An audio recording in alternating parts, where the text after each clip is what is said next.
Test করছি আর বিপক্ষে থাকবে বিশ্বের অন্যতম সেরা মানুষরা, যেমন বিশ্বের সেরা ড্রাইভার ড্রাইভ করবে এআই রোবটের বিরুদ্ধে যে একটা রেস কার চালাতে পারে ল অফ ফিজিক্সের সাহায্যে, বা সেরা হিউম্যান অ্যাথলিটস রোবটের বিপক্ষে যারা তাকে রিপ্লেস করতে পারে, বা আরো অনেক কিছুই। মানব প্রজাতির দিন কি শেষ হয়ে গেছে? আর এই প্রশ্নের উত্তর খুঁজতে হলে আমরা অবাক হয়ে যাব। আমরা শুরু করব পৃথিবীর সবচেয়ে শক্তিশালী মানুষকে দিয়ে ভার্সেস এই ম্যাক।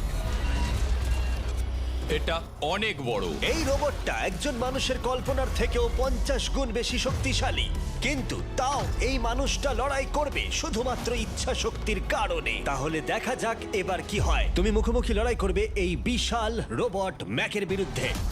ও, এটা তো ভয়ঙ্কর। এই চ্যালেঞ্জটা খুবই সিম্পল। তোমাকে এই 3টে গাড়ি উল্টাতে হবে আর ওই বাসটাকে ওখান থেকে টেনে নামাতে হবে ম্যাক এটা করে ফেলবার আগে। আর সেটা যদি না পারো তাহলে মানবতা প্রথমেই হেরে যাবে। আমাকে